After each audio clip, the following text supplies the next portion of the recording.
Ladies and gentlemen, welcome on in to the PSP Podcast, featuring your friendly host, Percussive173, where PSP stands for Perk Spreads Positivity, where we educate. The 3 E's, right? You can educate, you can entertain, or you can be empathetic. Have you encountered any gender-related obstacles or biases while building your career in content creation? I would say the cyber stalking.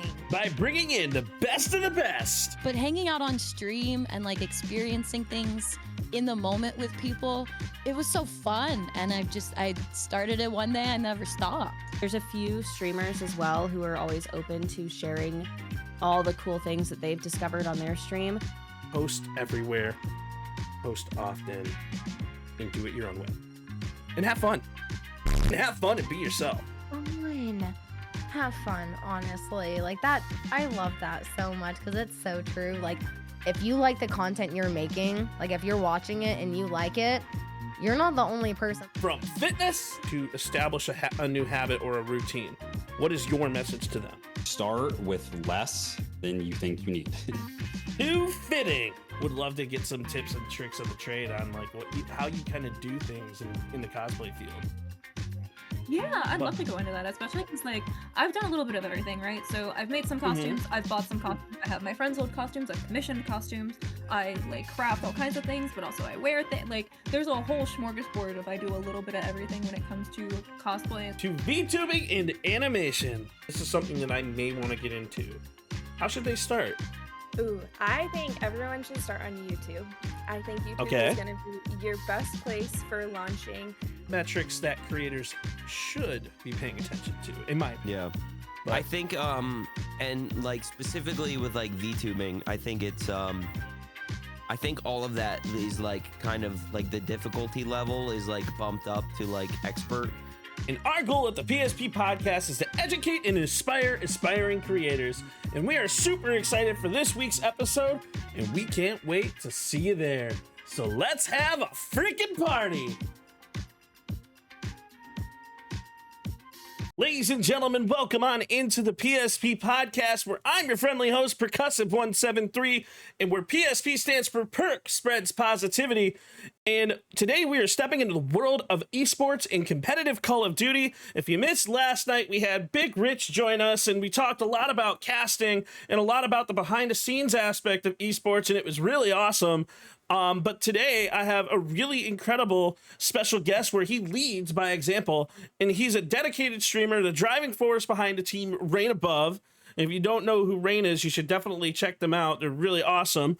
He's constantly putting his hard work in building a competitive community that thrives both on and off the sticks. So from late night grind sessions, leading to his squads into tournaments, this is proof of what it means to be passionate, to be positive, to be disciplined, and committed to growth in the esports world. So, ladies and gentlemen, I would love to welcome in Kingtalent from Rain Above. How are we doing today? Hi, I'm doing fantastic. I hope you're having a fantastic Sunday, my friend. Absolutely. I'm doing really well today. I'm really excited because it's postseason, pretty much postseason baseball. And my Guardians, That's man, woo, they're putting in some work. Listen. Being an Atlanta fan, it's a blessing and a curse. I'm rooting for Atlanta today, right now. Like if the Braves could pull this one off, man, that would bring the Guardians to literally be even with the Tigers when they start coming to Cleveland. And I cannot be more excited. But so for everybody who doesn't know you, why don't we tell a little bit about yourself? Who is Kingtalent, and what got you into competitive Call of Duty? Also, my name's Kingtalent. I'm actually 27. I'm a little old, as some people say. I'm unk status from what everyone said. I actually started gaming when I was 5 years old, literally on a Xbox 360 and a Game Boy and a GameCube, PlayStation 2. Got my first Call of Duty, and I was playing COD 4 online. Had no idea what I was doing. I was just told to shoot people in game and just have fun with it, and literally fell in love with the FPS aspect. And then finally, actually, one of my friends who lived 5 minutes from me he was about 2 years older than me. He's like, yo, let's get into like GBs. And I was like, what is GB? What does that even stand for? Like game battles, MLG. It was the full circuit. And I'm not gonna lie, I was kind of poo-poo at COD when I was like, in that age. I was like, going triple negative. And then finally my whole like world got circled around. I started playing Black Ops 1 competitively. I was winning like $50, $100, and then finally went to MLG, Anam High, and what's the other one? Columbus, yeah.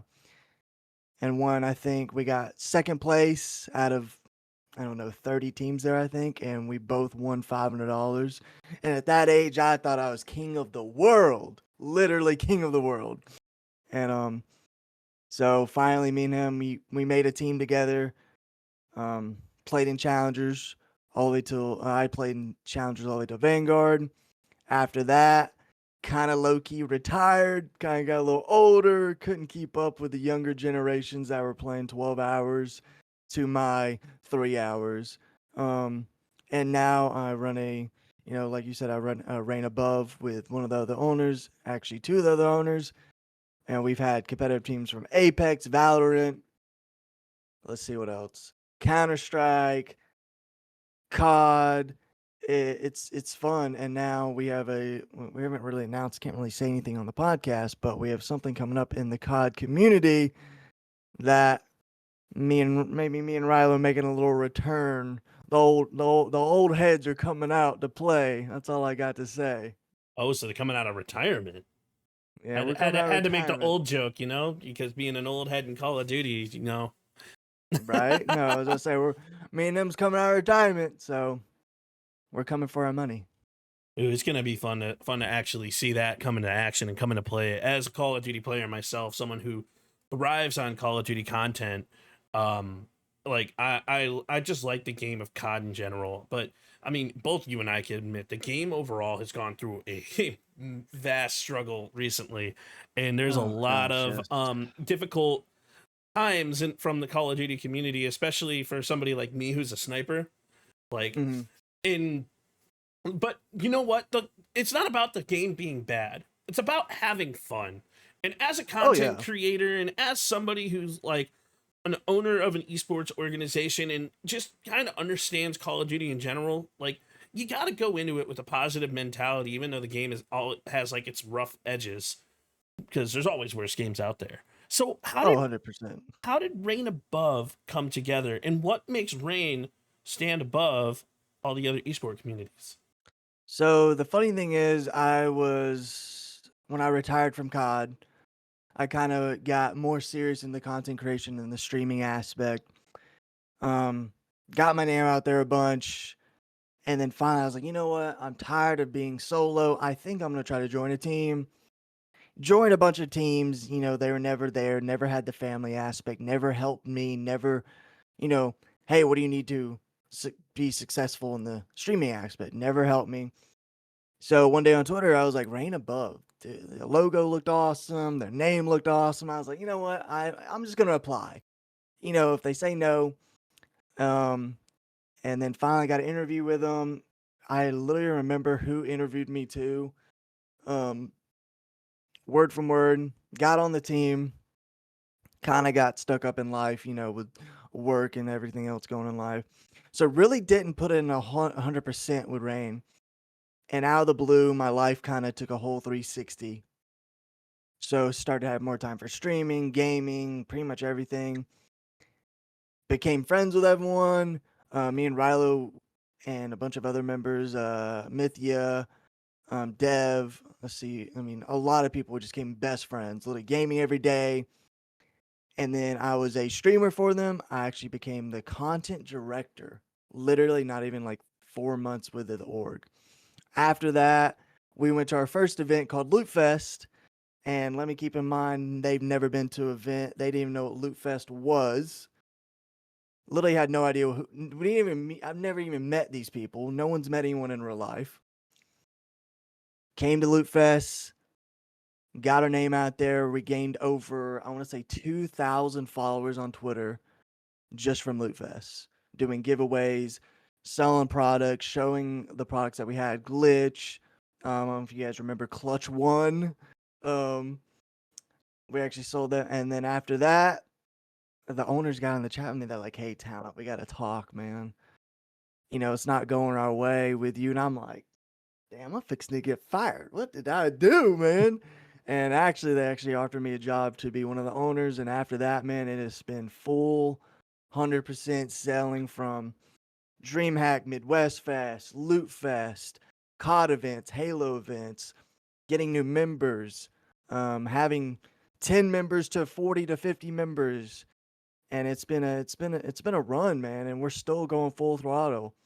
Having all these new sponsorships from Zenny, Glitch, and all of them, man, they've been 100% awesome with us, helping the brand out and doing all these recruitment challenges. We just actually had an RC challenge.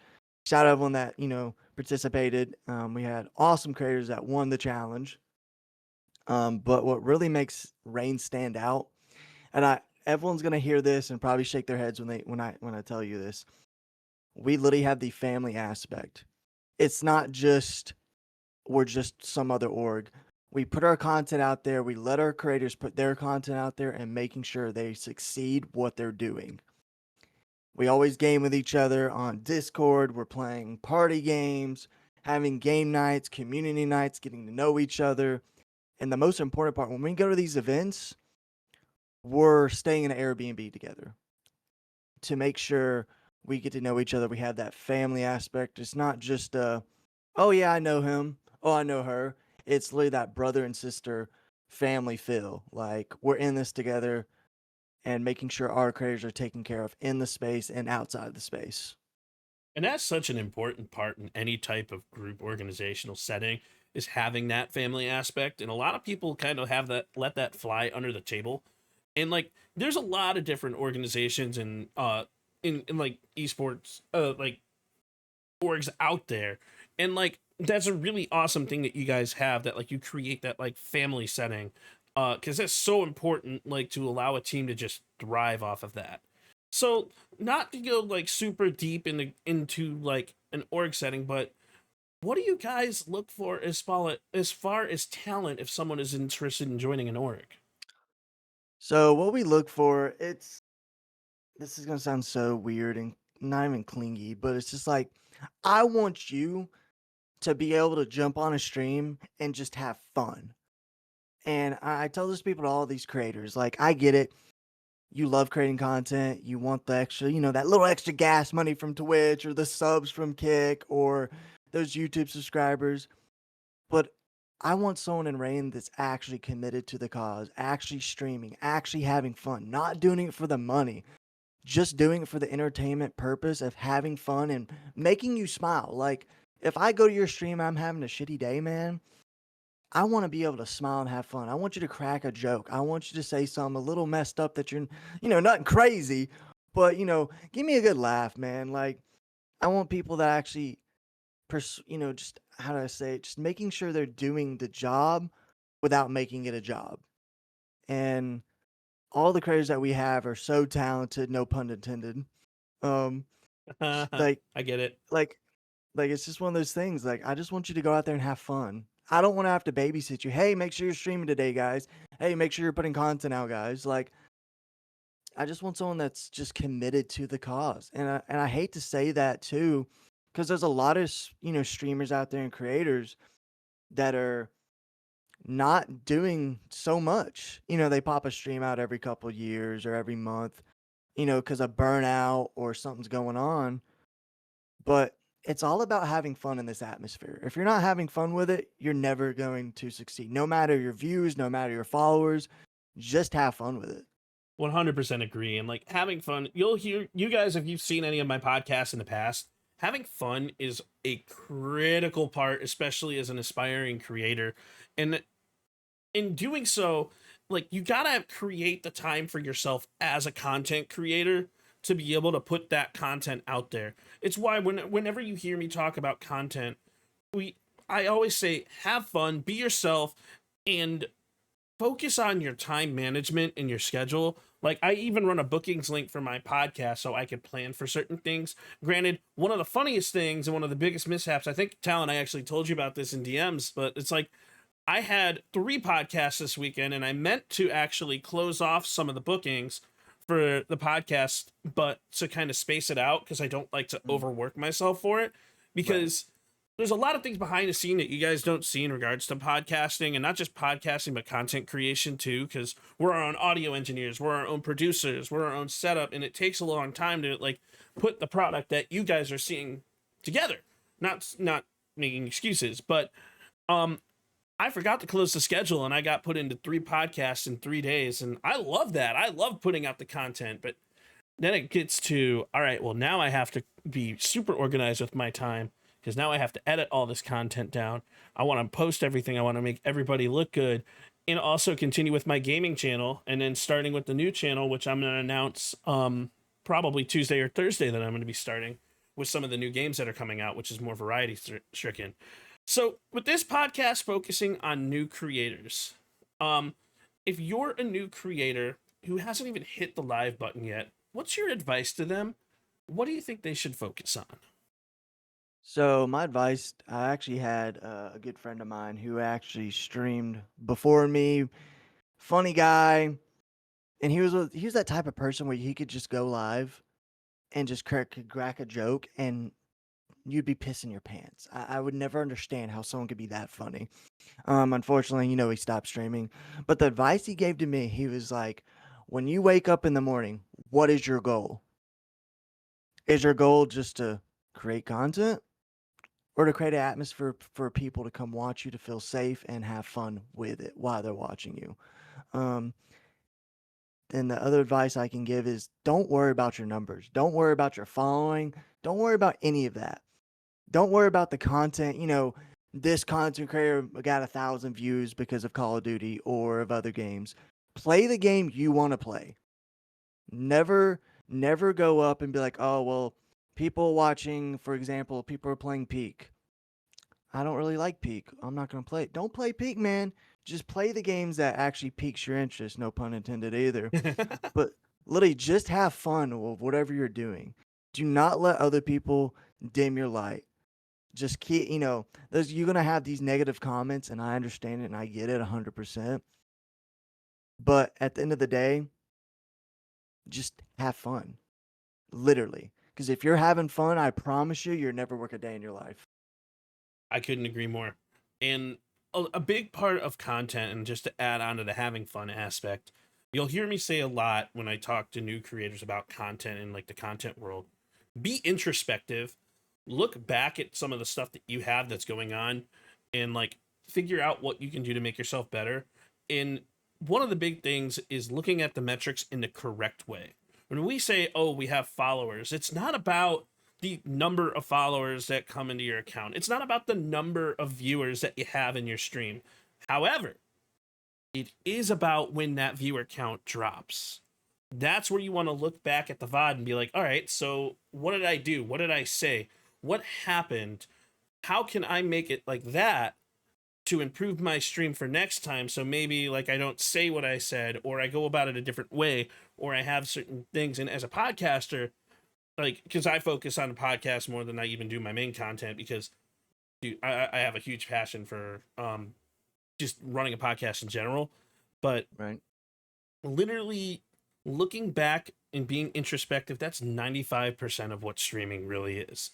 Learning what you can do to make your content better, learning what you can do to continuously have engagement, and just have fun. Because if you're not having fun, people are going to see it. People are going to see it, and they're going to go find another streamer who is having fun. No, like it's kind of crazy. Like when I do streams, I do content from my YouTube, from my TikTok to Twitter. And anyone that knows me, I'm the biggest shit talker there is.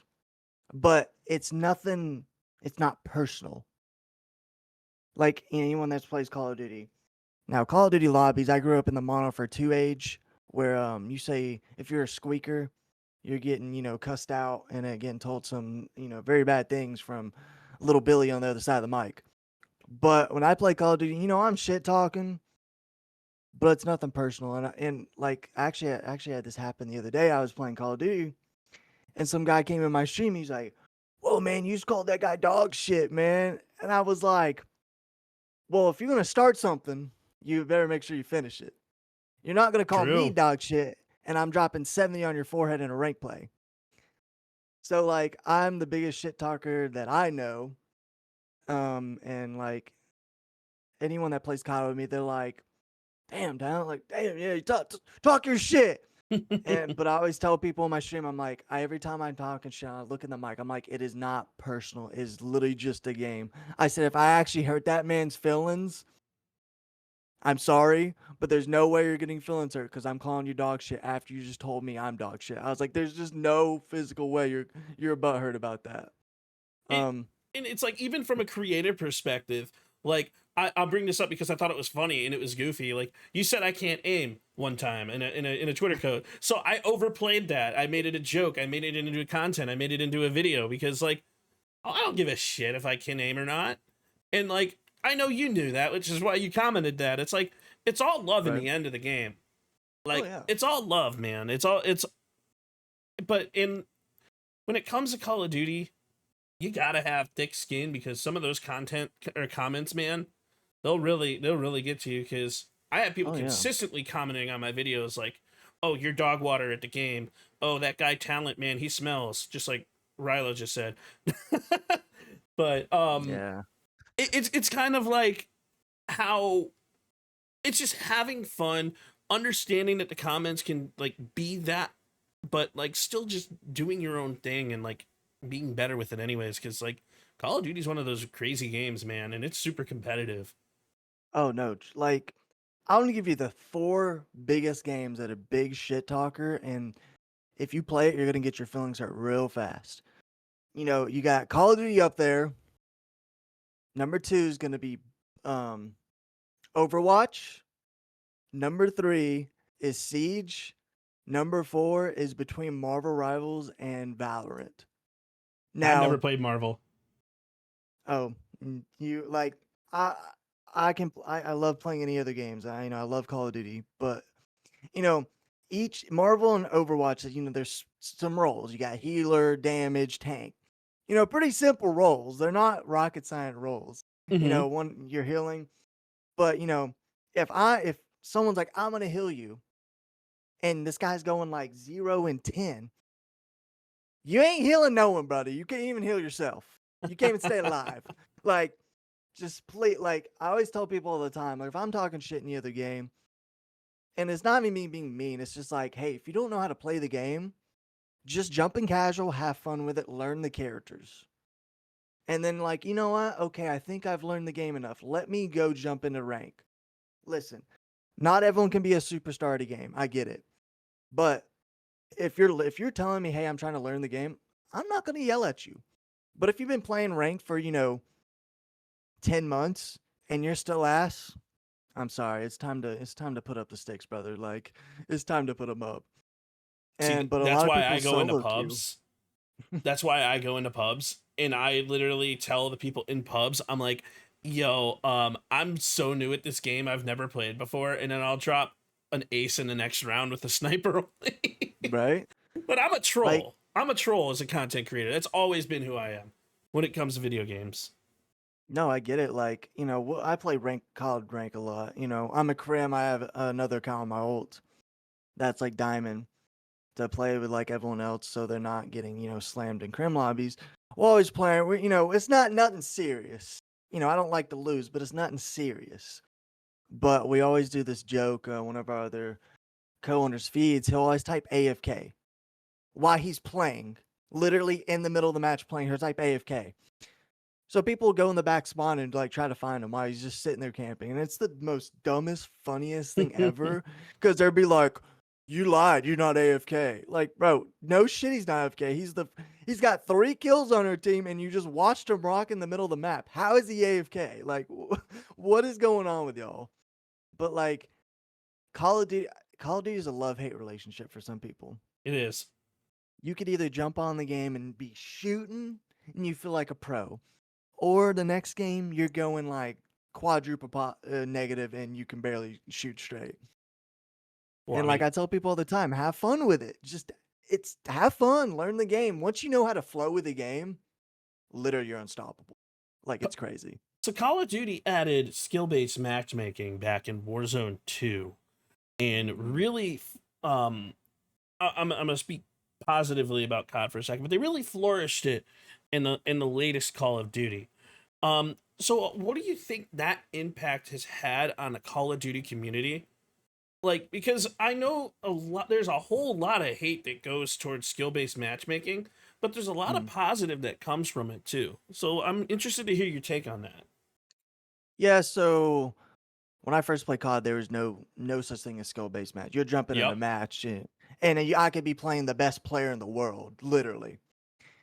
Or now I'm having fun. I could drop one game. I'm dropping 100 kills in a Nuketown match, and then the next game, they're amping it up a little. They're getting people that's gonna shoot me back. Running a jackal, jump shot and drop shot, and dropping almost a nuke. And I found, like, in all my years of playing COD for 17, 18 years, I love it, but I hate it at the same time. Because if I really want to have put myself to the test, I'm going to go play rank. And that's what rank is there for the challenge that you think, okay, I'm pretty good at COD. I'm going to go jump into rank. That's the challenge of it. But with pubs, it's like, I would say it's 50-50. You either got the people that are, pretty decent, or they have no idea where they're at on the map. Like, I need to get Dora the Explorer to come get the map for them to know where to go on the map. And I've noticed a skill base with other people that are not, I hate saying this too, because it sounds like I have an ego, but on my skill level versus me playing 18 years versus someone that's been playing like, 2 years, maybe a year, but not really competitively. And then they play with me.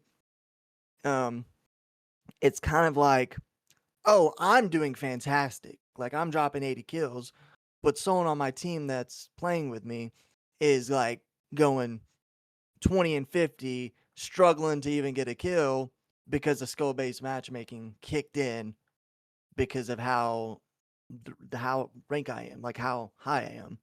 And it's just, I don't think it's fair, but I do understand why they put it in. But we'll never, in COD, players will never be satisfied, unfortunately. I could agree with you on that. And like, in my opinion, and I talk about this a lot on my own stream too, but I feel like there needs to be like a little bit of a separation between ranked and its skill-based matchmaking versus pubs. I feel like pubs should never have skill-based matchmaking. You could run into some really incredible, amazing people, and then you could play the next game with all bots. But why is it that whenever I play in public lobbies, all the bots are on my team, and I'm always at the top of the leaderboard? I don't want to always be at the top of the leaderboard. I want to be able to like play against a variety of people, because finding those bots and messing with them and like honing certain skills that you can't do when you're playing somebody of like equal level is a completely different mindset. So I feel pubs should be that safe place where you can play anybody and anyone, no matter what it is. You can play someone on day 1 versus someone on day 20,000. And ranked should be that place where you play people of equal and or better caliber. No, I totally agree on that. And it's so funny, like man, it's so hard to explain it because, again, it's me trying to say I have an ego, but I don't. Like, like for example, my girlfriend, she's been playing COD. She's great. She's good at it. And then let's say Rilo comes play with us. So we're on a decent skill level. And then out of the blue, she's not doing too hot because maybe, for example, the enemy team's a little higher skill gap, or we're in a diamond lobby and but then the next match, out of the blue, she's over here dropping 3 pieces in a rank lobby. And I'm like, what the hell? Dropping 3 pieces of grenades. And then she has almost 200 minutes into time. And it's so funny to see like the skill gap of when you go to play rank into pubs. Like, it's so like I wouldn't say it's almost night and day, but if I go on my Crim account, it is a night and day from my alt account to my Crim account. True. And it's crazy because, you know, I wouldn't say Crim's the best rank in the world, but it's up there. Not I wouldn't say, I would say almost 60% of players maybe got Crim, maybe that's, being a little too nice, but still, it's a big night and day difference of just having fun trying to go from pubs. Just let's say I want to snipe to get camos. Right. And then out of the blue, you're getting drop shot across the map with a pistol, and you're like, yo, what's going on here? Like, and you got someone that's already, the game just started, and the guy's already 10-0. And you're like, well, brother, I'm just trying to get my headshots, man. Like, like, please leave me alone. And I would say this Call of Duty is a little more, I would say a little more mean about like getting like the skill-based matchmaking. I feel like this Call of Duty has really toned it up a little more. Even from Modern Warfare 3 to Modern Warfare 2, it really wasn't that bad. You have a few games, but this Call of Duty Black Ops 6, I feel like I'm in the ringer some days. Like it, and I hate to be like I don't want to say shitty player, but not experienced player, and you're getting in 0.30 KD, and you're like, you're not having fun. I know you're not. Call of Duty, just stop. Just take skill-based matchmaking out. Have fun. Let's go back to the roots, please. I couldn't agree more. And unfortunately, Black Ops 7 is going to be the exact opposite of that. They've already came out and said, they're like, yeah, we're going to ramp up skill-based matchmaking even more. We're going to tone down the AI moderation, but we're going to actually like go a lot harder on it. We don't want people saying any type of curse word anymore in Call of Duty. And like they're already planning on going above and overboard, and I've heard that they're trying to go in the opposite direction. But less said about COD. We all have our opinions on that crazy game. Let's talk a little bit about esports and team leadership, because Call of Duty is that competitive thing, and it gets so competitive that we created esports leagues on it. So what do you think makes a successful esports team both in and out of the game? Yeah, that's a fantastic question. So, from my experience playing on teams and actually coaching teams before in my life and actually owning a team, it's the passion. Literally. I cannot break this down enough. You have to have passion for what you play. If you do not have the passion, you will not succeed in the esports atmosphere. From being from a coach, from having players that, don't do what they don't listen, they don't do what they're told. They kind of just do it because, oh, I'm good. No, man. You got to have this passion. You got to have discipline. You have to understand it's just like going on the NFL field and playing football. You're here to win. I'm paying you to go out there and win. As an owner, my biggest flag I have for my players is I'm not going to yell at you, but all I ask you to do if you do join the team and actually play competitive for the team, have the passion, have the understanding of like taking criticism very well. Hey, you did this play wrong. Hey, you kind of should have waited for the team. Hey, we should have rotated at this time. Hey, when you're watching VOD, don't just watch VOD. Watch how the other enemy team plays, how they approach this situation on where you're sitting at. And I've had many players on a coaching staff and coaching myself, just like, it's the ego. And everyone has an ego. And if you're telling you no one has an ego, you're delusional. I hate to say that. Because we all have a small ego, and no matter what it is. Like, for example, I know you're very techie. Mm-hmm. And you're that guy, you're like, hey, there's something wrong with the PC. Don't worry, I got it. I already know.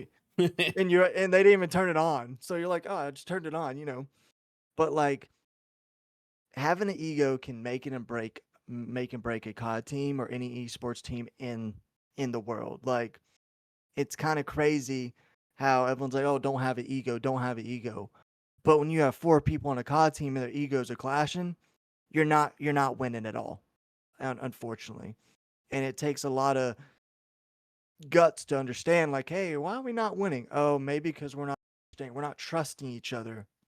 Like, my players trust each other. They can go out there and do it. They can trust him to get his trade, to understand the call where he's coming from. Hey, it's a 1v1. Hey, you might want to grab bomb. Go plant the bomb. All right, I got you. Thanks for that. We get so caught up in the moment as a player, we're not understanding the outside of the box. We're just inside it. And we're all just we're just running, gunning, and then out of the nowhere, there's 10 seconds left on the clock. Oh, we probably need to plant the bomb. And my teammate, hey, go and plant. Okay, I got you. You're good. Hey, you might want to rotate over here and kind of watch bomb. Okay, thank you. It's about the team aspect of understanding and trusting each other on what they're doing inside the game and even outside of the game. That's a very important point that you're bringing up, because even in all sports, because remember, esports is just an electronic sport. In all sports, you have your players, and you want your players to be successful. How do you make your players successful? Through the coaching, through the strategy, through the identity and understanding of the game as a whole. And how do you get a great coach? By having great ownership and leadership, and it's always from the top down. So understanding that, like, even in basketball, when you have a championship mentality, when you have a team like the Cleveland Cavaliers, right? You got to have a great owner who's passionate about the team. You got to have a great general manager who's able to look at the actual staff and like decide who is the best for each individual position, who's going to be your ringer, who's going to be coming in the clutch, who's going to do the things that's going to allow the team to be successful and make a run in the playoffs. And it's not even just playoffs. It's like any type of event. There's so many similarities between sports versus esports, and understanding sports as a whole, sports management. It's so important. And going into like esports, you got to be able to have that strategy, and you got to be able to transfer that strategy to the players so that they can be successful. So I don't know how in depth you want to go in regards to the strategy, because I know a lot of people just pay attention to what they see in the stream or what they see on the field. So what is some strategies that you like to say or that you like to have your teams do? So this is going to sound so dumb, since it sounds so dumb when I say it out loud. So back when I used to coach, I haven't done it now just because, that was kind of back in the day. So what we used to do, the strategies we used to go outside before our matches. I don't know if anyone's been in LAN events. I really don't want to go into detail, but you can kind of look it up and kind of take step from step. So before our matches, we had scrims. We did an hour of scrims, and after that, we had maybe 30 minutes to go before we go play on the main stage or go in the pits. So what we did, we used to go outside and throw the ball around, like a little bitty ball, like my coach back in the day, and even when I coach, I forgot what it was called. It was like a little stress ball. We used to throw it around for like 10 minutes. Hand-eye coordination. So you're getting the hands feeling, you're getting your eyes understanding like where to look, where to go. And oh, my camera's zooming in. Oh, sorry. Yeah, you probably had the OS spot, right? Yeah, there we go. Sorry. It loves to zoom in on my face. I was like, man. It was full screen with that, so that was actually kind of funny. It just went Phew. But you get the hand-eye coordination. And when I actually played as a player, we had hot hands, and I know they still have hot hands till today. But I actually used to meditate before my match, get in my chair, literally just sitting there meditating till the match starts. And another thing that I told when I retired and started coaching is vocals. So I'd literally sit there, we'd all look at you and we'd go, la la la la la la la la la la la. So when you're calming, it doesn't sound like we can understand each other. Because a lot of people, when they get hot in the moment, they're sitting there like, oh, he's going blow, he's going blow. Like, what did you just tell me? And it's gonna sound silly too, making sure you're hydrated and you eat before events. I'm not saying eat a full course meal, but get your belly full, get some water in you, get a Gatorade, get those electrolytes going. Because if you're playing and you're hungry or you're dehydrated, that's all you're gonna think about. You're not thinking about the game. And I always told my players, like, hey, you're gonna drink a bottle of water before you go on stage. Okay, cool. So they got the body flowing, the H2O, and it's how do I explain this again? I can't go into detail because that's pretty much tattletelling, and I'd probably get in trouble. But emotional coach too. Mm-hmm. Like, if you just lost a match and it was close, everyone's upset. Having an emotional coach under, hey man, dude, lock in, man. It's all good, man. It's just one map at a time, one game at a time, one round at a time. And let's say if you played a hard point, you just lost 250 to 100. I'm not gonna lie, you kind of just got bet. You just kind of got smacked. I'm not gonna lie, but bounce back each round, each game, each moment. Your understanding you're just getting warmed up, and have an emotional coach tell you that is actually fantastic for the players, because if someone's going negative, they're upset at themselves. But if you got that emotional coach saying, hey, like, it's all good, man. Just flow with the game. Have fun. This is your game, not their game. And it really helps even, I want to say the younger generation, because, I'm 27. But that younger generation, they're so upset because they went negative. But having someone that's a little older than them, hey, it's all good, man. Just lock it. Just relax. Let it flow. Let the nerves get out of your system and have fun. And once they have fun, it's like a switch just got flipped. It's like they go demon mode.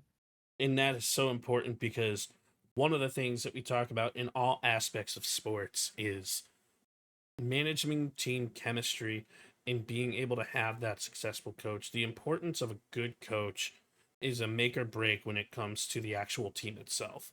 And like the best, I guess I would have to talk more to the coach with this question, but how would you balance the competitive grind and the team chemistry and keeping it positive and strong as an esports lead? So as doing that, we're playing Call of Duty for a certain amount of hours a day.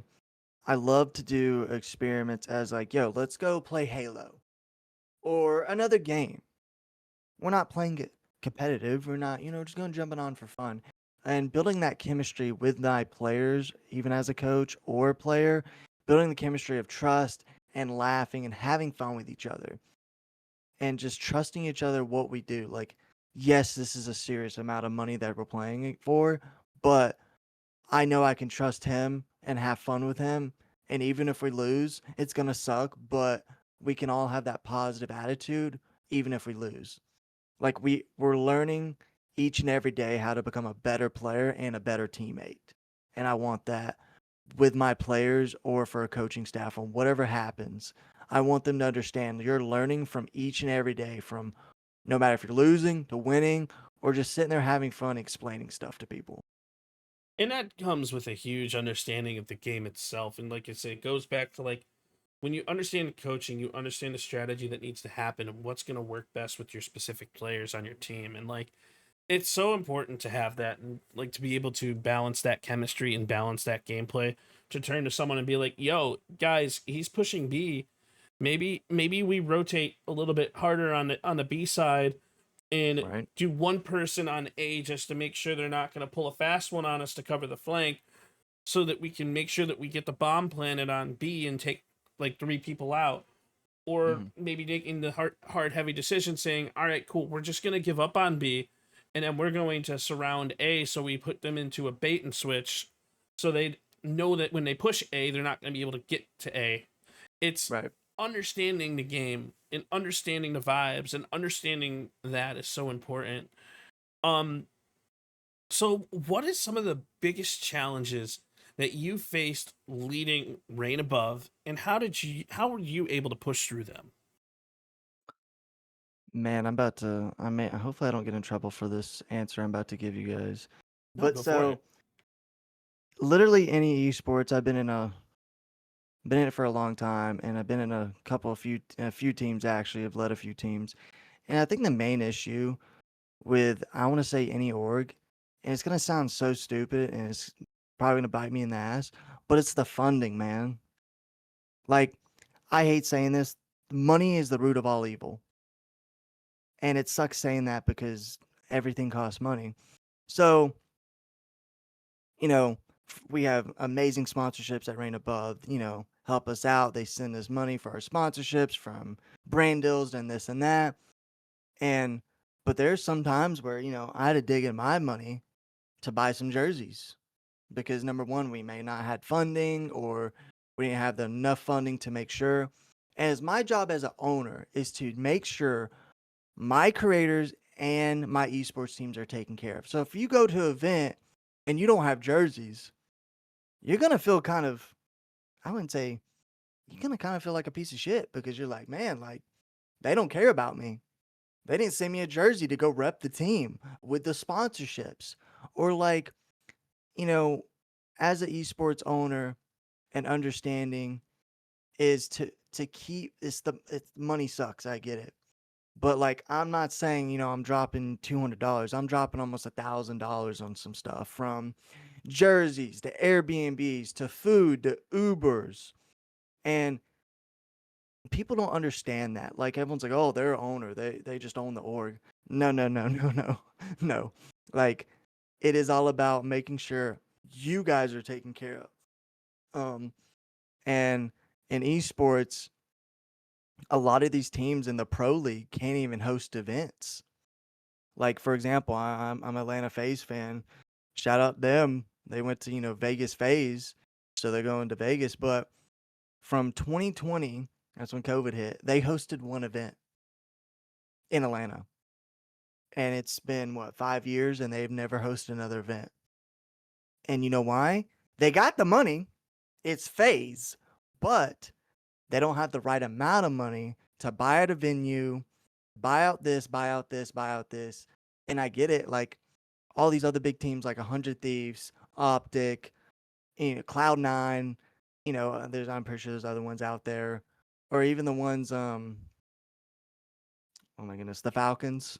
Falcons video. They got money. I mean, EWC was, holding it in there and it was looking crazy. But when I tell people, they're like, I want to start my own team. Okay. First of all, have a foundation to go off. You have that foundation, and then you don't need that much money.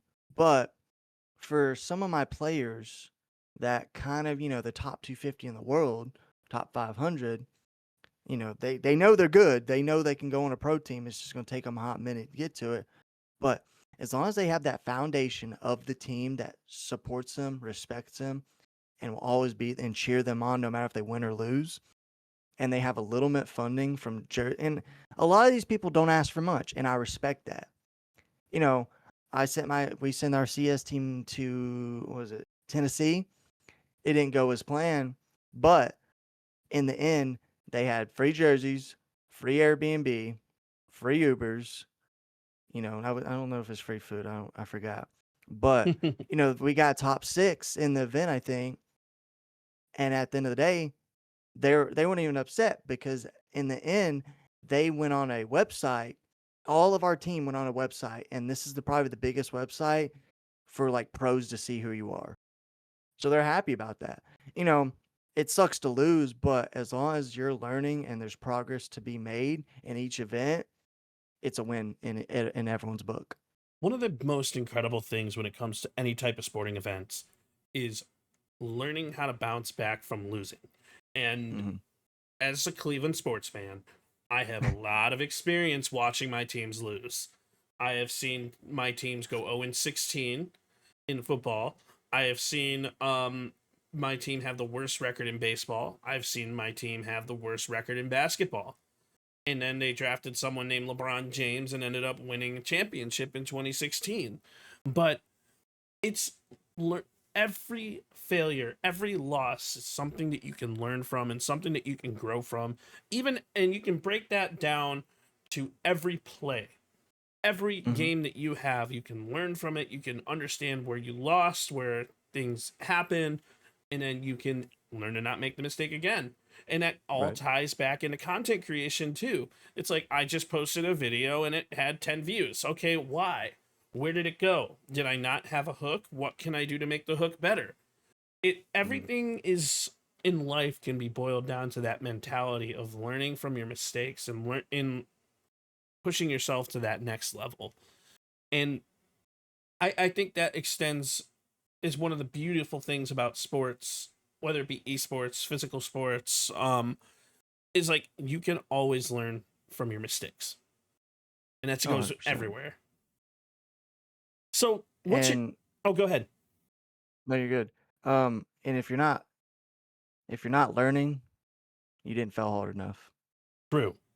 That's something that people make the mistake of as well, is like they'll sit around here and be like, yeah, well, you know what, I'll deal with it. That's something that I'll deal with. And then they lean into this thing called complacency. And then instead of trying to be the Kobe Bryants of the world, you start letting yourself be the Brendan Knights of the world.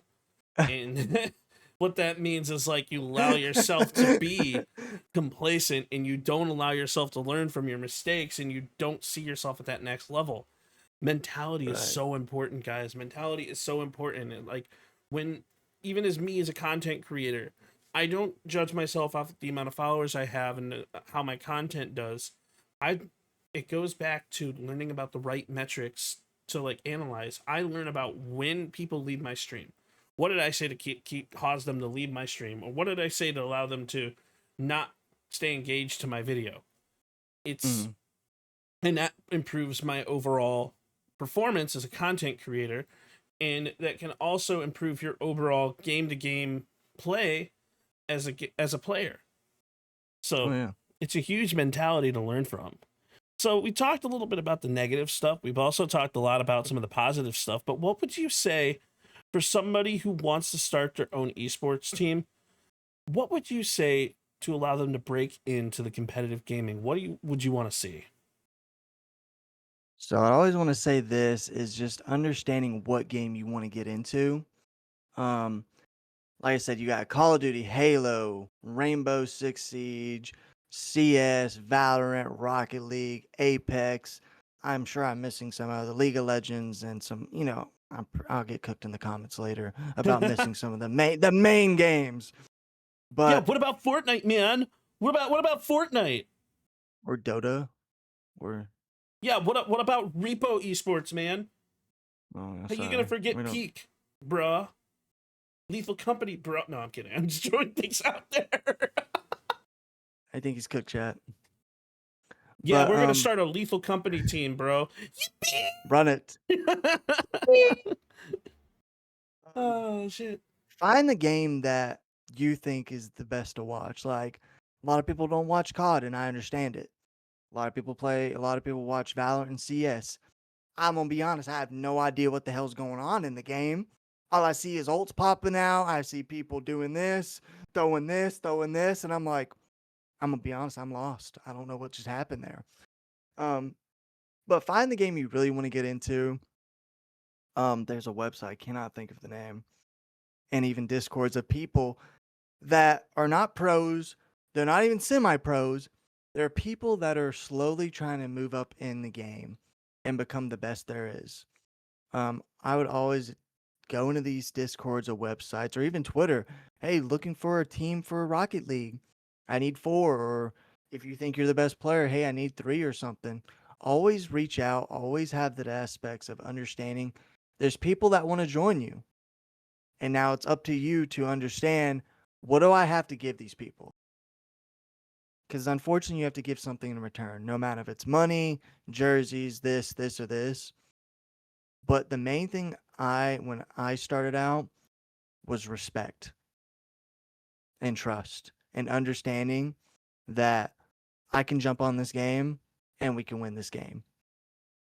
And it's just hard because a lot of these people that are young are like, oh, I'm the best in the game. We'll say $200 a week.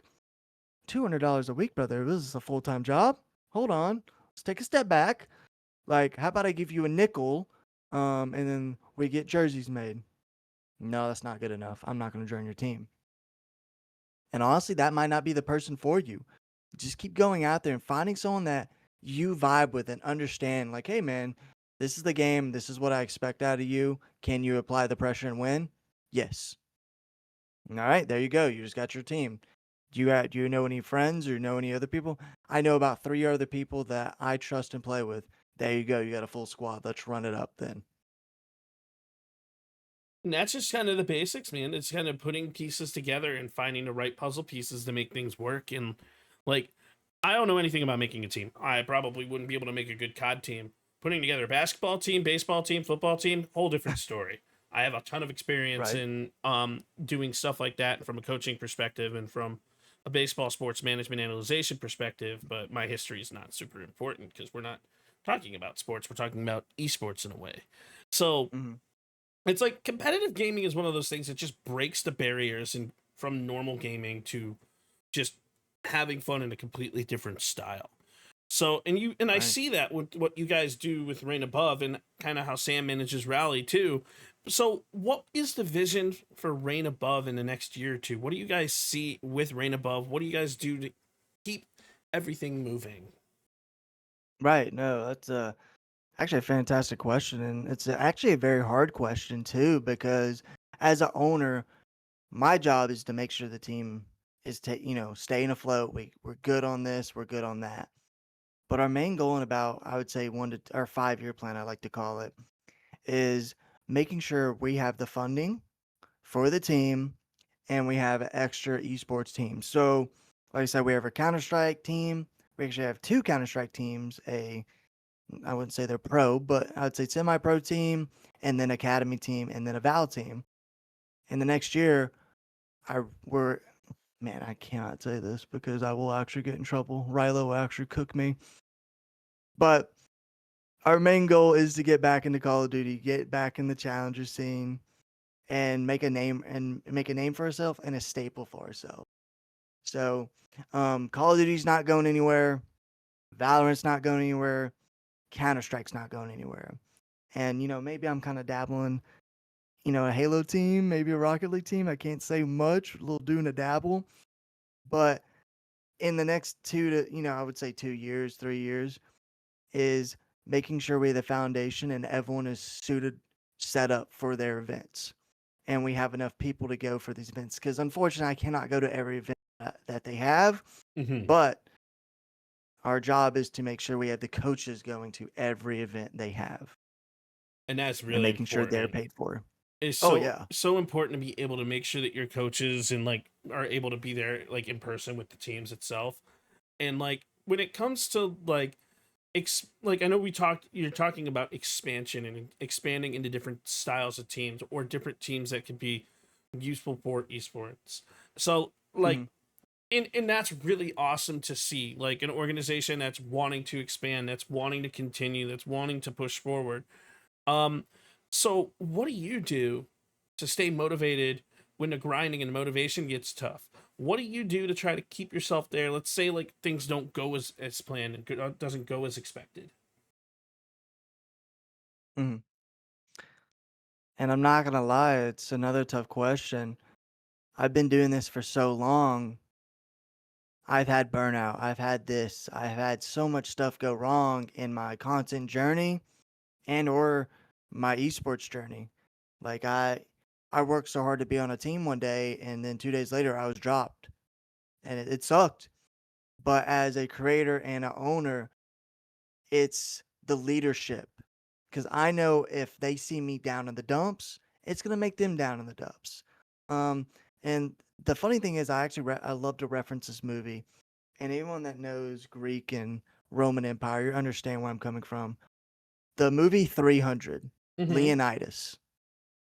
He is leading his troops into battle. He's the first one out there. And that's the leadership I want to give to my team to understand I'm leading by example. And we actually have this not motivational thing, but if someone, I always type in the Discord, I always type in our chat, hey guys, if you guys having a bad day, please let me know if something's going wrong, if you need help in anything, do not be scared to reach out. And if your mental health, I know mental health is a big issue in the gaming space. I've Yes. seen it for years and years. I always tell everyone on my team if there's something you need to talk about, please do not hesitate to DM me, no matter if it's 4 in the morning, because my job is to take care of my team. And if I'm not doing that, then I'm being a shitty leader.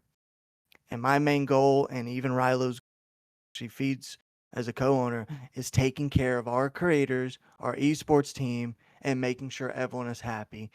And unfortunately, sometimes you can't make everyone happy. Get it?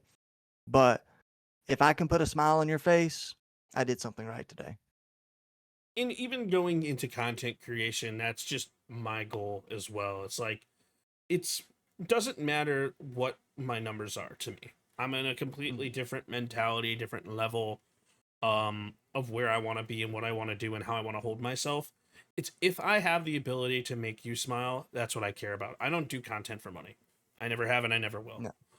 I could monetize it if I want to, but I mean, I don't want to because I'm making money in different facets and different avenues, and we don't have to talk about my finances. But as a content creator, my goal is to make you happy, make you smile, and like kind of put you in a position where you can kind of see my day-to-day life and how I play games and like kind of what I want to do.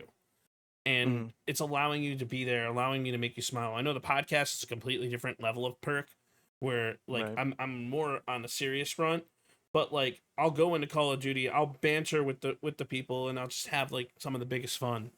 And it's like sports, esports, like everyone is competitive.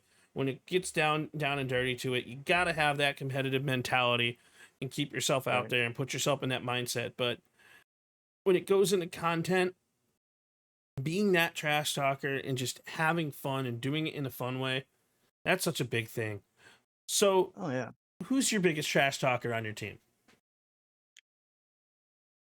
It's not you. You're not allowed to say you. You're not allowed to say you. I was about to say, the next biggest trash talker, I want to say almost Riley.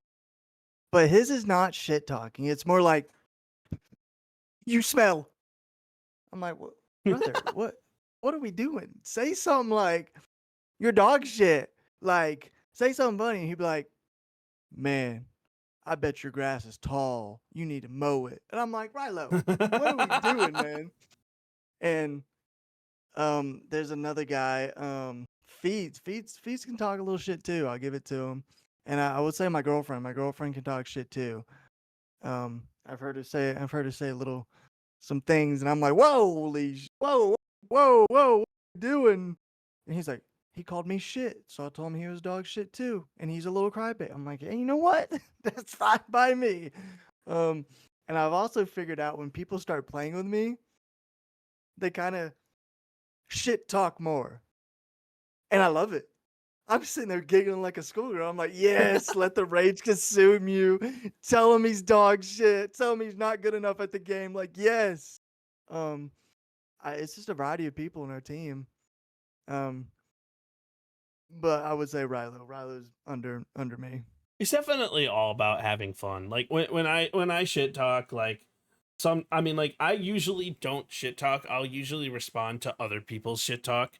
So like someone will be like, yeah, you're like bottom of the leaderboard or something, and I'm not actually bottom of the leaderboard, and I'm like, oh yeah, I just came in the middle of the game.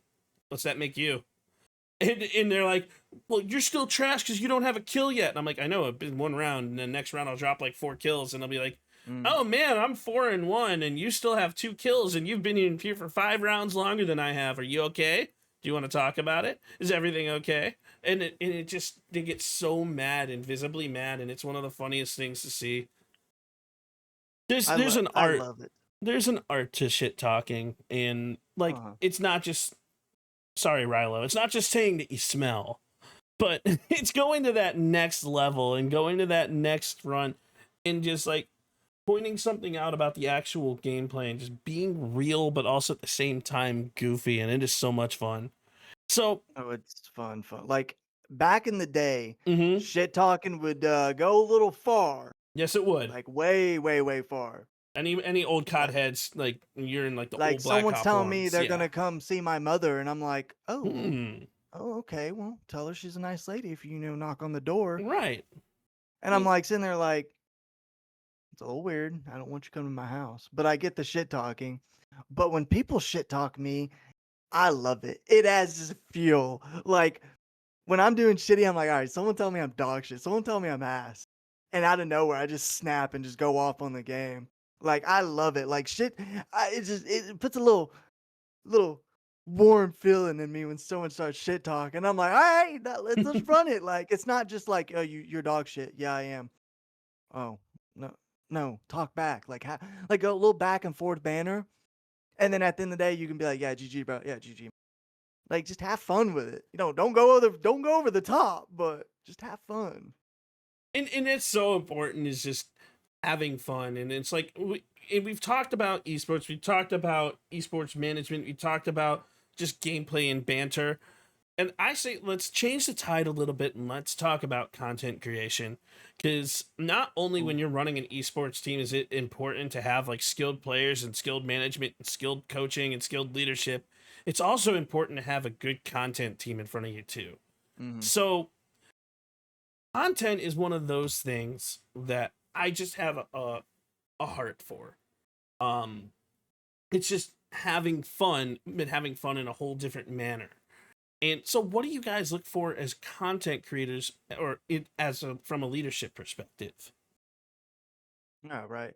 So as leadership, when we actually did our RC challenge, that we did, oh my goodness, summertime, I believe. Oh my goodness, yeah, yeah. So what we looked for, I think we had over 20 people apply to be on it. Mm-hmm. So each challenge was different from each week.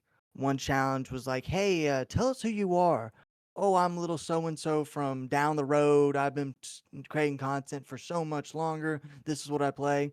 Okay. Everyone pretty much passed that. You're just talking about yourself. But we also look for the creativity of understanding, like, you're not just playing one game. And I know a lot of people play just this, or this. But with content creating, you have to play more. You have to understand, like, you kind of have to go where the content is. Exactly. Like, you may not love COD. You're definitely not going to play COD. But, you have Valorant, you're kind of good at Val. You're staying on Val to get that content out for Val. And then let's say everyone's like, hey, let's play Marvel Rivals. Never touched Marvel Rivals in my life. But you're still taking that step when you're streaming. People are kind of like, wait, why is she or he not playing Val? That person always plays Val, and they're playing a new game.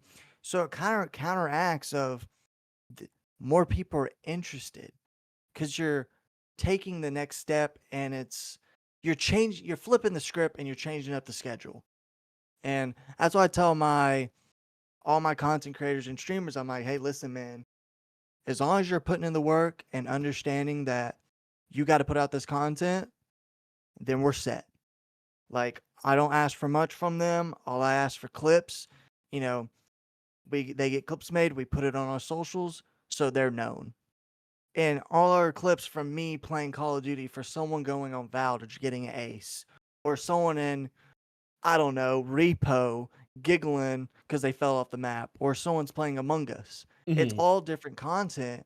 And I always say, like, the more variety we have, the more input we're going to have, and the more traffic we're going to have for everyone. What's really interesting about the world of content right now is there's so many different games that are just starting to blow up and come in. And like as of right now, GTA is making a massive resurgence in the content front.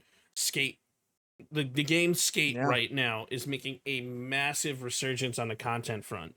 And not because the game is, well, good, but for Skate, it's because of all the glitches that you can do.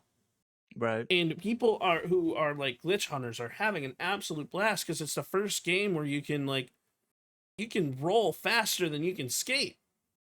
And like the content fields with that are just endless right now. And like this stuff is like people are starting to immerse themselves in different open world MO games and even different FPS shooter games now. And it's like it extends far beyond just Call of Duty. And I think it's awesome to pay attention to the world of content because the tide shifts so much. Like it used to be that FPS shooter games back in like 2012 to 2018 were like the big thing. Everyone wanted to be a trick shotter. Everyone wanted to take the games like to the next level and showcase how good they are. And then it switched over to like role play games, MMO games, RPG games, and now it's IRL content. It's like, so what types of things as an esports leader do you guys look for from the content world? Yeah, so being in the esports league and understanding their content is everywhere, literally everywhere. So I can actually touch on this a little. Even when we pick up players, we don't do contracts because contracts are the devil. And anyone that knows in the business side, you know what I'm talking about. Um, when we pick up players, we're always like, hey, like, love to have you on the team, you know, but we want you to play for us in a competitive aspect, but also do content for us. And they're kind of like, what do you mean? Like, I'm confused. Like, you mean a camera? No, no, no. Like, not interviews. I'm talking about like, hey, I'm gonna get 5 people that never played Valorant or Counter Strike, and we're gonna go up against you guys. Oh, well, that's not fair. I know, but it's funny ass content. The Reign Above owners getting shit on by their own team, funniest content you can have on. And they're like, oh, okay, cool, cool. And then we're actually doing a small video soon of the Counter-Strike guys. We're going to play like Repo or something. And all these guys, all they do is play Counter-Strike. Like, I promise you, there's one of my players that has over 500 hours in like 2 weeks. And I'm like, brother, do you sleep? What is going on? Like, you got to play something else. And we're just going to go on and play Repo and just have fun creating content. They never played the game. And then, they're not buying an op. They're not throwing a smoke or molly down mid lane. They're literally just picking up shit in a cart and winning the game. But when I'm picking up players for a team, I don't just look if they're funny or this or this. I always look at the personality, who they are as a person. Are they great on camera, and then you get to off camera, so I don't want that person on there, because I don't want someone to go on Twitter and type out some crazy message about so and so, because it's a drama thing. Yes, we're not in it for the drama, man. I'm paying you to go play. I'm not paying you to go tweet. And it's always about the personality. I love the personality of my players and picking up players. I don't want to pick up no one that's going to start drama, because it's going to be more of a headache for me to get a fire extinguisher and put it out. And now my team is under fire because he made a comment saying he doesn't like blue cheese. But then the blue cheese, cord comes out and they're threatening to fucking dox him off the world because he doesn't like blue cheese. I'm like, all right, let's not put that tweet up there, man. And like, drama is an unfortunate part of the content world. It's like there's ways that like you can. I always tell people, like, especially for new and aspiring creators here, is like, keep your head down, do your own thing, but also allow yourself to network and allow people to come into your environment and kind of see what you do. But like, because there's a lot of ways to avoid drama, and don't let yourself get kind of sucked into the drama, because it's not a good look. Brands pay attention, like networks and orgs pay attention. So just keep your head down, do your own work, make your own content, stay in your lane, but also have fun while you're doing it. And that's just so important. It's crazy. Like, I can actually shout out, or people that know these people, Sergeant Jackson, BB Jess, Miss Savage, all those big kit creators and even Twitch creators, man. You see they're in small drama, but they still are true to themselves. I could watch them on stream and I can meet them at events and they're still 100% true. Exactly. Like I remember I got in a game with Sergeant Jackson one day, beginning of Black Ops 6. He had a full-on group, and it was just me and like a few of my friends. And he's like, oh, what's up, man? Like, he knew who I was. He's like, yo, shit on you. And I'm like, whoa. Okay. All right. Okay. And that game, man, I absolutely went nutty. I dropped over 80 kills in a hardpoint match. And he's like, all right, man, my bad. I didn't mean to shit talk. GG's, brother. And then got to play with him, joined Discord, had fun with him, and met him at events. And he was like, yo, next time I see you, I'll buy you a beer. Though you saw him at the previous event, bought him a beer. And we sat there and talked and chatted for a few minutes and just had fun. Like the same personality I'm seeing online. They're not fake. They're 100%. It's the same with BB Jess and Miss Savage. They're 100% of who they are online and in person. They're fantastic people and fantastic creators.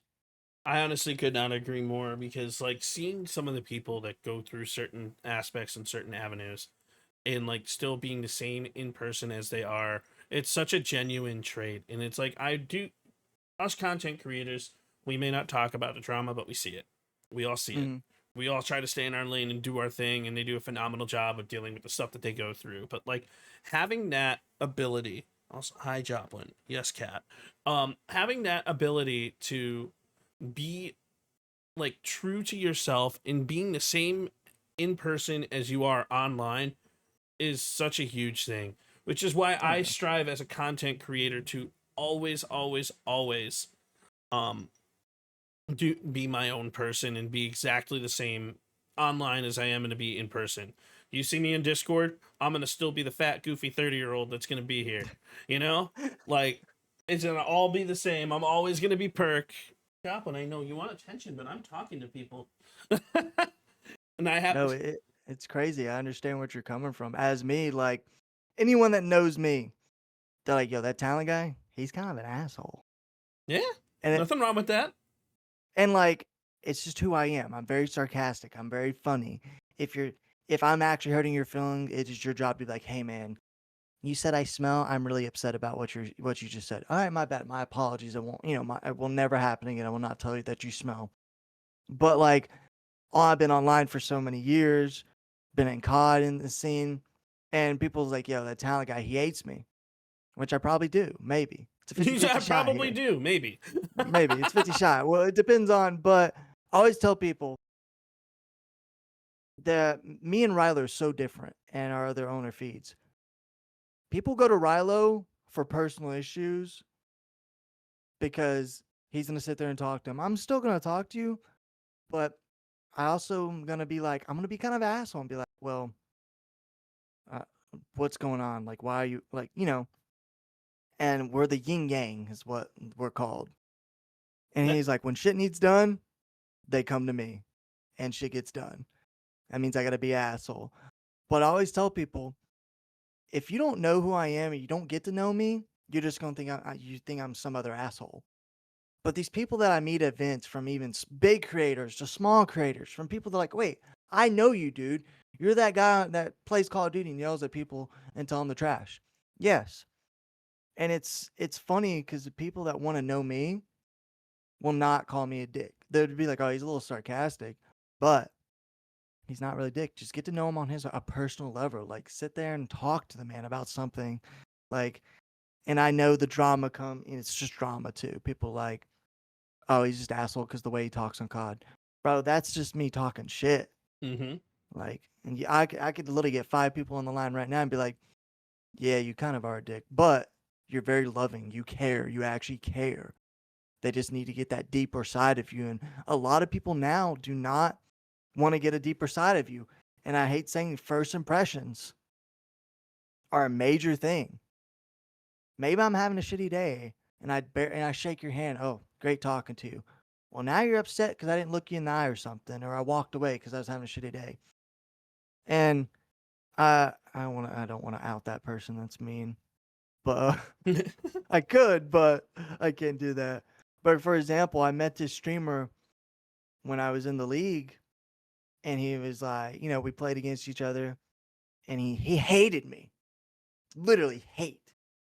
And then one day, like, I was like, bro, I don't know what I did to you. Like, if you tell me what I did, I'll apologize.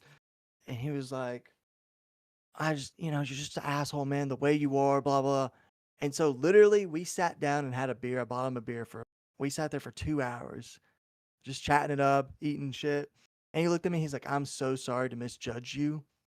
I'm so glad I got to sit down and got to know the real you.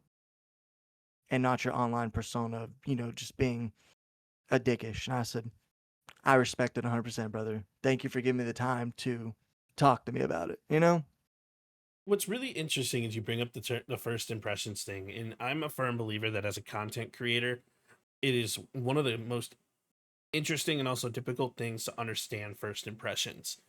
Like, when you're a smaller creator or a newer creator or a budding creator, you have a very difficult task. You have to make a first impression within 30 seconds. You have 30 seconds to hook a random chatter. You have 30 seconds to say, so someone comes into your stream, let's say like, all right, some big name creator, Valkyrie or Pokemon comes into your stream, right? You have 30 seconds to really hook them in, to make them want to be there, to make them want to stay in. With my mentality for anybody who is new going into content creation, it's how can you make your streams consistently have that hook to draw people in, to allow your chat to be interactive, which is it. When I do run this podcast, I do have an unfortunate thing where I do say, hey, yo, we see all your comments and we appreciate you all, but we see them, but we're probably not going to respond. So people are going to probably go and that are not here for the educational aspect of it. They're going to go to somebody else where they can interact, where they can have fun and they can do their thing. But as a content creator, you have 30 seconds to get somebody and draw them in, to get that follow, to allow them to continue to interact with you. So I don't know, is there something that you do that allows you to do that? So from what I've learned, I'm not the craziest creator in the world. I'm not the biggest creator in the world. But what I do, anytime I'm streaming a game and I see someone new, I'm like, what's up, man? Or whoever it is. I'm like, welcome into the stream. I appreciate you dropping by. And I always ask this question. I'm like, hey, how did you find me? Were you just scrolling on Twitter and you saw my link, or you're scrolling through Twitch and you're like, yo, that guy kind of looks like a handsome devil. Let's click him. Or his gameplay, or the title's like, dumbass plays Call of Duty. Like, I always ask that because number one, you're answering the question. You're like, hey, welcome in. It gives them time to figure out where they found you from. Oh, I found your link on Twitter, and you look like a funny dude. Oh, thank you for dropping by. What games do you play? What I love to do is keep asking questions about first-time chatters, or even chatters that are new and they haven't followed you yet. Always ask at least 2 to 3 questions. If they don't follow me by then, I'm like, hey man, I appreciate you stopping by the stream. Thank you for, giving me that view. If you enjoy my stream, I would love for you to drop a follow. If not, you don't have to. But I always try to keep my audience engaged and understanding. Keep asking questions and then make a funny joke to them. Because if I can make you laugh, you got that follow in the bag, like literally. Absolutely. And that's so important to be able to engage and get that interaction from people as they like enter the chat and kind of make their presence known. So I actually have a weird little formula on how to get people engaged and get people interactive. So if you ever come into any one of my streams, I'm going to almost consistently play Call of Duty, which is a very oversaturated game, and not a whole lot of people are going to enter COD streamers, especially smaller ones. So I'm going to post content that's going to be completely out there, that's going to be completely outrageous, that's just going to be really funny and really goofy. And then you're going to see that, and then you're going to see the little live circle. And when you see that live circle, then you're going to come into my stream, and I'm going to be doing the exact same thing. I'm going to be interacting with the enemy team. I'm going to be commentating over my gameplay. I'm going to be talking about my thought process of where I'm going to go and how I'm going to do it and why I'm going to do it and what's going to happen. Because if you sit there and then you just snipe and you're like kind of quiet, people are just they're going to pop in. They're going to be like, oh yeah, no, he's playing a game. Ooh, he's actually pretty good. All right, cool. Let's see who else is on. And because the level of being able to retain an audience and to gain an audience in a game like Call of Duty is so difficult, but so much fun. And you got to have that formula where you have people consistently engage in the content world. And that's a whole different level of understanding, like kind of how to play the game, and is playing the games that you're comfortable with. So that's my 100%. Trick of the trade.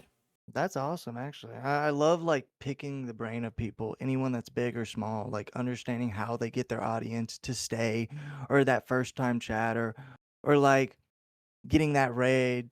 Hey, I'm gonna go raid so and so.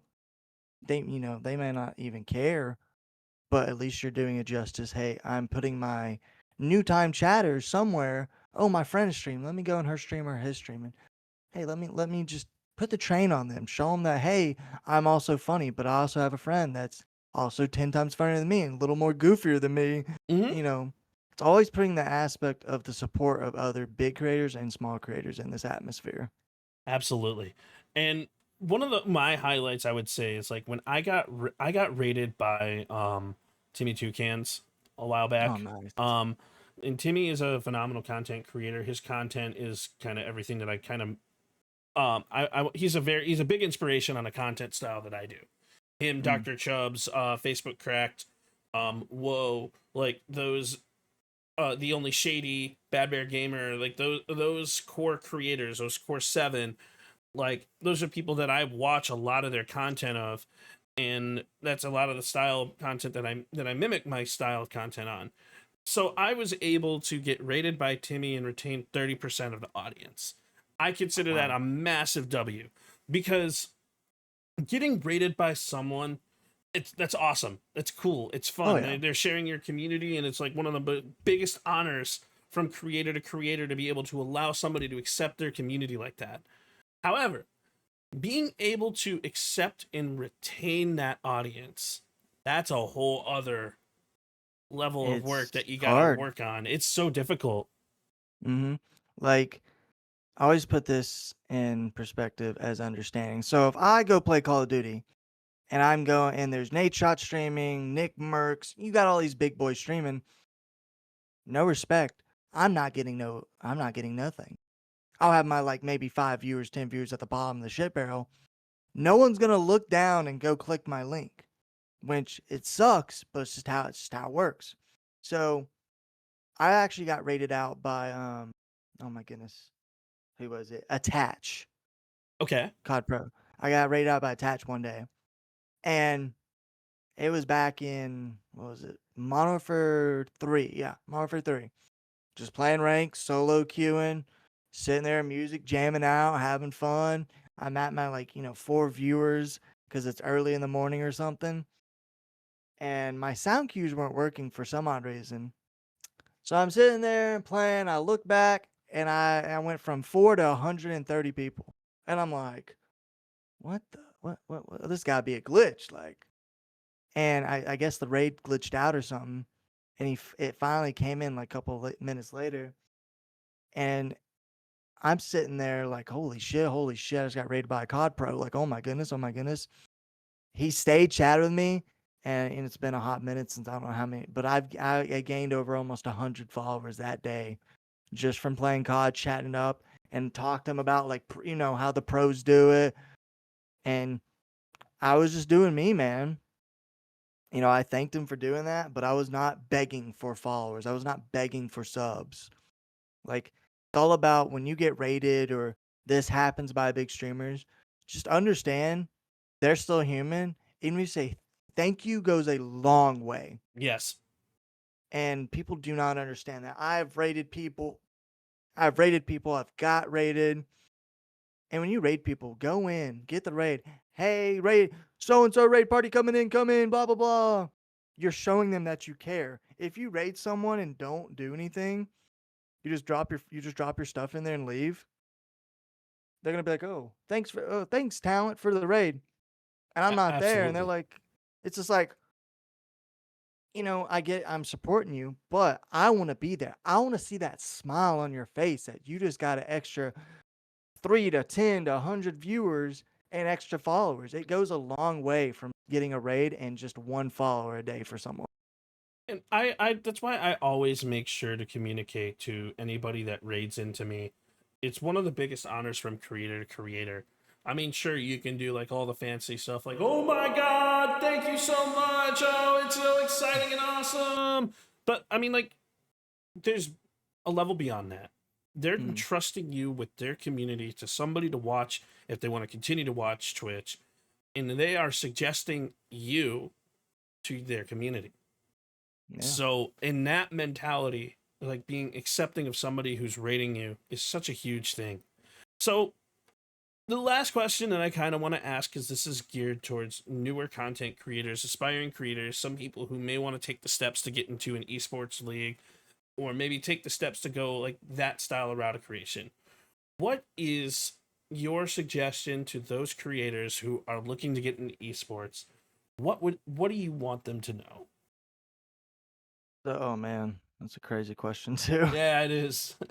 It's such a crazy question because I always tell these creators that want to get into esports that think they're, good at the game or understanding, like, oh, I might be a little decent. Listen, go on YouTube, whatever game you're playing, study. This isn't a test. This is like, if you want to take this seriously, study the map, study the guns, study rotation, study whatever you need to study. After you get done studying this, go in a private match. Learn how to do this. Learn how to do that. Watch these pros on how they position themselves, how they understand the map, how they're reading this play and out to play. Because I promise you, if you just jump straight in, 3 things are going to happen. Either you're going to blow up, you're going to get big, which is very rare to happen in this space of time. Or number 2, you're half in, half out. That means everyone knows you, but you're not getting picked up. Or number 3, you're going to go full throttle and get burned out and just be, I wouldn't say shit at the game. You're just going to lose so much respect for yourself because you just put full throttle and jumped in, and now you're on a team going 0-10, and you're the shittiest player on the team. You need to learn what game you're playing, learn the rotation, learn the map, and learn each experience from the pros also. And from me playing so long, no one ever believes me in this. I don't get nervous. I'll be in a 1v1, it's another day in paradise. And, I'm playing with other people. They're sitting there, hearts pumping out of their chest, about to pass out. They're sweating. Their hands are all clammy. I don't know what's going on. But, I tell people, just relax and have fun. But when you're playing, I love COD. I'm going to say COD. I tell everyone that plays with me, if you're serious about COD, I will take you in a private match, and there's videos online of a pro explaining the map to you. Hey, this is what you do in this scenario. This is where you're going to rotate to. Do not take this route. When you're chowing this person, don't do this. And it's going to help you, I promise you. But it also takes time. Do not push yourself so hard, because I promise you're going to burn yourself out and you will fail. I couldn't agree. I could not agree more. Understanding and taking the initial steps, taking the initiative upon yourself is so important to the game of COD. You got to understand, for anybody who is aspiring to get into COD or wants to be in esports and wants to take that next step, there's always going to be somebody better than you. There always is. Even if you're the best of the best and no one can even touch you, and you might come into that situation where you might lose. So, I mean, it happened to Atlanta FaZe. Everyone hates FaZe. Everyone loves optics. But I love to use this example. Draza. Everyone hates Draza because he has the ego. But I don't think you understand what he did to make big. He lived in Alaska, in the middle of bumfuck nowhere. The most famous person up there is Santa Claus. Literally. He came here, won a championship with 100 Thieves, and still one of the top 5 ARs in the league. mm-hmm. And if he can do that from Alaska, imagine what you can do with the support you have and the understanding how to play the game and never giving up. Do a little John Cena, never give up. Putting things in perspective, I'm a Call of Duty player who never was good at sniping. I used to never be great at it. I used to never do any of that stuff back when it was Black Ops 1, Black Ops 2, some of the old style games. For years I was watching some people trick shot and snipe, and I'm like, dude, I want to do this. I want to try this. My friends laughed at me. They're like, there's no way. These people are professionals. That's why they do it. So 6 years, the only thing I did was run a sniper only. run a sniper only. I play Warzone, run a sniper only. Mm. I this is all the way from like Black Ops 3 to like when Warzone dropped before I picked up an AR again after Warzone.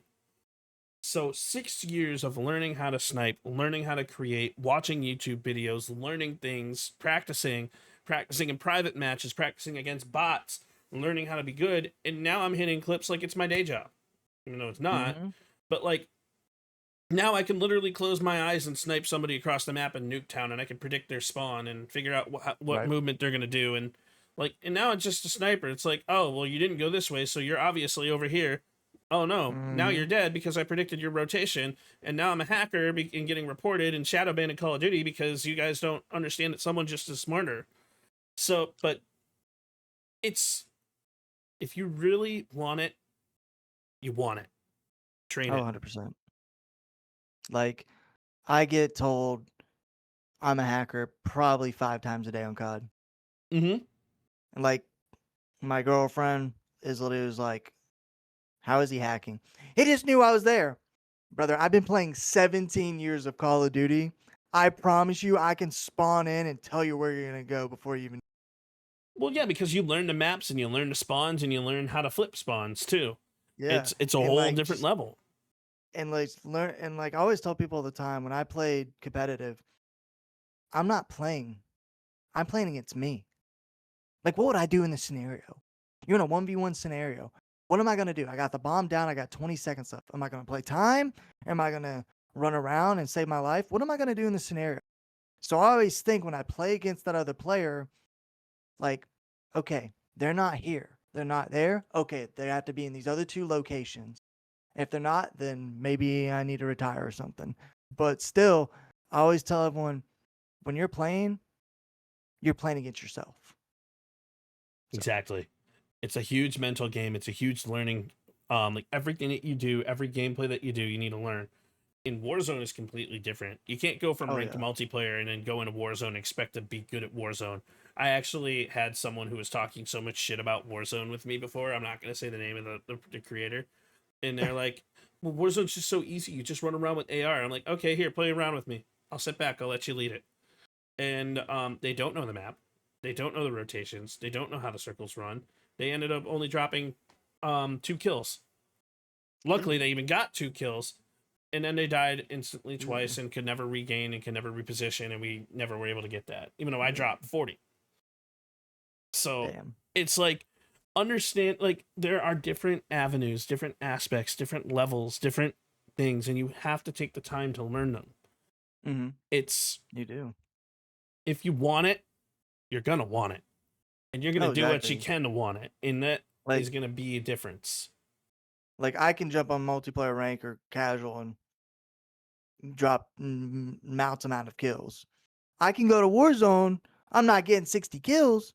My average in Warzone's maybe 15 to 20 kills. That's I better can than still, most. That's better than yeah, as I most. said, I think I've got to Krim max, highest rank in Warzone I just don't from play like, ranked because I'm a different level. I love ranked though, man. I gotta have something to win. If I'm playing, like people who play casual, for example, anyone knows Stephanie Evans Steffi's and great. how Steffi is great, fantastic person, very fantastic. When anyone that's watching her stuff, you're gonna watch it and she's talking shit. She's just having fun though. She's been in some crazy videos of people upset, but she is always recording and understanding.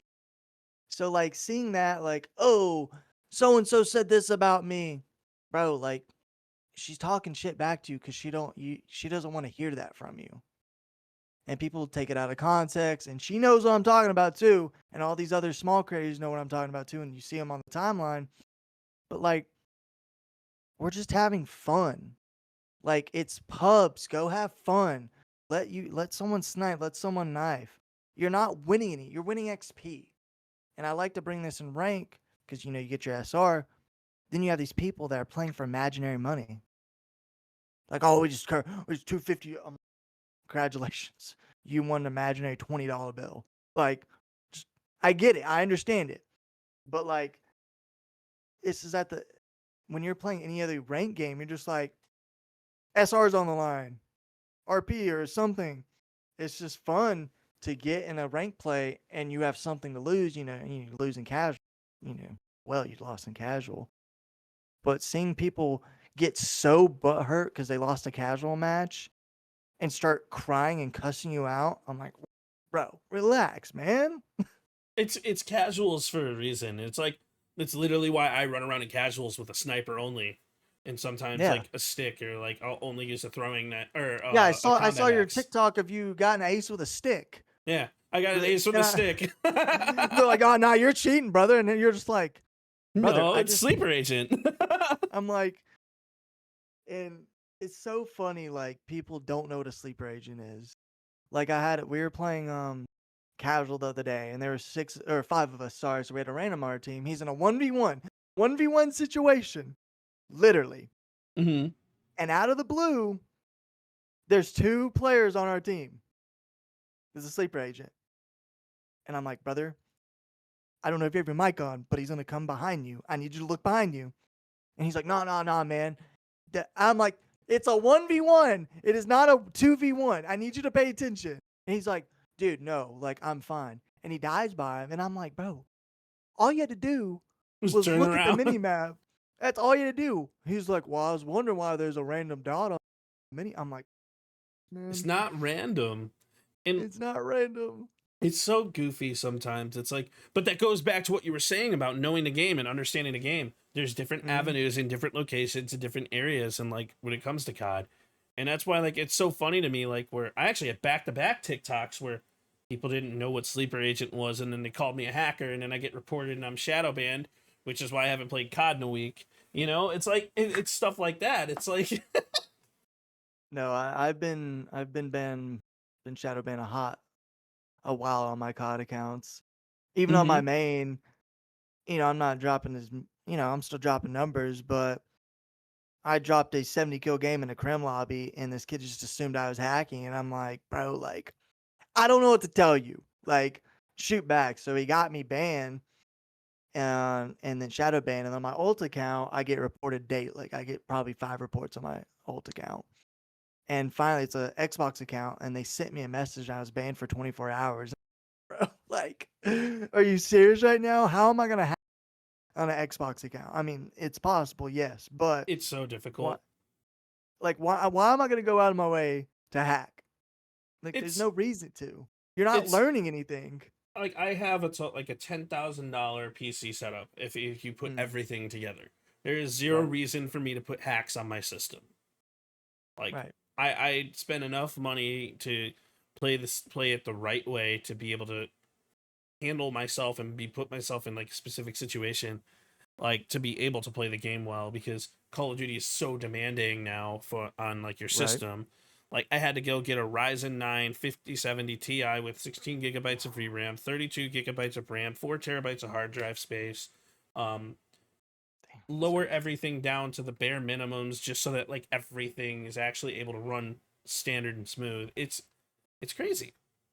That is crazy. Like for COD, like I've never cheated in any video game. Never, I'm back in the day in Black Ops 2 and the game was dead. But like I'm not hacking or in a COD 4 lobby.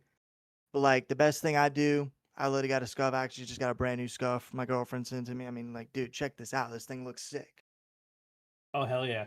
My scuff controller, you can so see, like, clean. Mine's so old. You can see where I keep my hand. Oh wow! As I say, I have my blue one I use all the, and I have so much bad stick drift. I'm literally, it was AFK minute, and I'm looking straight ahead. I come back, and I'm looking all the way behind me, and I'm, oh no, this is not good. My stick drift is so bad from time to time. Like it's because this is so old. My next big investment is actually a controller. So like that's gonna be something that I'm gonna invest in, and like I might do another scuff controller. I might do an aim controller. Who knows? Yeah. Controller companies hit me up. Hit them up. No, don't actually. Only if you want to. But we'll get something wrapped up. But speaking of wrapping up, ladies and gentlemen, I just wanted to give a huge shout out to Kingtalent for joining today's podcast. And yeah, thank you. is remember that this podcast is all about you guys. It's all about the budding creators, people wanting to get into the field of content. And it's a huge shout out to Kingtalent for pulling up, talking not only about his Call of Duty grind, but talking about Reign Above, talking about esports, talking about what it takes to even get into an organization. Like all of these amazing, awesome things that like I hope you guys learn from, hope you guys take to heart. And if you guys want to keep up with Kingtalent and Reign Above, please make sure you're following them. Please make sure you hit them up on Twitter. I'm sure he's always open to DMs and supports, and check out their streams, check out their socials. Or you need a hard carrying COD, I got you. Or if you need a hard carrying COD, pick me because he can't shoot straight.